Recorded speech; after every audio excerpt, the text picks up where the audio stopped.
ਪਾਕਿਸਤਾਨ 'ਚ ਪੰਜਾਬੀ ਕਾਨਫਰੰਸਾਂ ਦੇ ਸਭ ਤੋਂ ਵੱਡੇ ਨੈਟਵਰਕ ਪੰਜਾਬੀ ਨੈਸ਼ਨਲਿਸਟ ਫੋਰਮ ਵੱਲੋਂ ਜੀ ਆਇਆਂ ਨੂੰ। ਕਿੱਥੇ ਰਹਿਣ ਵਾਲੇ ਬਲੋਚਾਂ ਦੇ ਨਾਲ ਜ਼ਿਆਦਤੀ ਹੋ ਰਹੀ ਹੈ। 25 ਲੱਖ ਬਲੋਚ ਬਲੋਚਿਸਤਾਨ 'ਚ ਰਹਿੰਦੇ ਨੇ।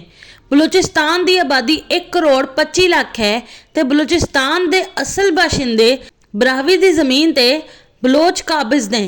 64 ਲੱਖ ਬਲੋਚ ਜਨੂਬੀ ਪੰਜਾਬ 'ਚ ਰਹਿੰਦੇ ਨੇ। ਜਨੂਬੀ ਪੰਜਾਬ ਦੀ ਆਬਾਦੀ 3 ਕਰੋੜ 50 ਲੱਖ ਹੈ ਤੇ ਪੰਜਾਬ ਦੇ ਅਸਲ ਬਾਸ਼ਿੰਦੇ ਡੇਰਾਵਲੀ ਪੰਜਾਬੀ, ਮੁਲਤਾਨੀ ਪੰਜਾਬੀ, ਰਿਆਸਤੀ ਪੰਜਾਬੀ ਦੀ ਜ਼ਮੀਨ ਤੇ ਬਲੋਚ ਕਾਬਜ਼ ਨੇ। 86 ਲੱਖ ਬਲੋਚ ਸਿੰਧ 'ਚ ਰਹਿੰਦੇ ਨੇ। ਸਿੰਧ ਦੀ ਆਬਾਦੀ 4 ਕਰੋੜ 75 ਲੱਖ ਹੈ ਤੇ ਸਿੰਧ ਦੀ ਅਸਲ ਬਾਸ਼ਿੰਦੇ ਸਮਾਰਟ ਦੀ ਜ਼ਮੀਨ ਤੇ ਬਲੋਚ ਕਾਬਜ਼ ਨੇ। ਇੱਕ ਤਰਫ ਬਲੋਚਾਂ ਨੇ ਬਲੋਚਿਸਤਾਨ ਜਨੂਬੀ ਪੰਜਾਬ ਦੀ ਸਿੰਧ 'ਚ ਕਬਜ਼ਾ ਕੀਤਾ ਹੋਇਆ ਹੈ, ਦੂਸਰੀ ਤਰਫ ਪ੍ਰੋਪੇਗੈਂਡਾ ਕੀਤਾ ਜਾਂਦਾ ਹੈ ਕਿ ਬਲੋਚਾਂ ਦੇ ਨਾਲ ਜ਼ਿਆਦਤੀ ਹੋ ਰਹੀ ਹੈ, ਨਾਰਾਜ਼ ਬਲੋਚਾਂ ਨੂੰ ਮਨਾਇਆ ਜਾਏ। ਕਿੱਥੇ ਰਹਿਣ ਵਾਲੇ ਬਲੋਚਾਂ ਦੇ ਨਾਲ ਜ਼ਿਆਦਤੀ ਹੋ ਰਹੀ ਹੈ? ਬਲੋਚਿਸਤਾਨ 'ਚ ਰਹਿਣ ਵਾਲੇ ਬਲੋਚਾਂ ਦੇ ਨਾਲ ਜ਼ਿਆਦਤੀ ਹੋ ਰਹੀ ਹੈ, ਪੰਜਾਬ 'ਚ ਰਹਿਣ ਵਾਲੇ ਬਲੋਚਾਂ ਦੇ ਨਾਲ ਜ਼ਿਆਦਤੀ ਹੋ ਰਹੀ ਹੈ ਜਾਂ ਸਿੰਧ 'ਚ ਰਹਿਣ ਵਾਲੇ ਬਲੋਚਾਂ ਦੇ ਨਾਲ ਜ਼ਿਆਦਤੀ ਹੋ ਰਹੀ ਹੈ?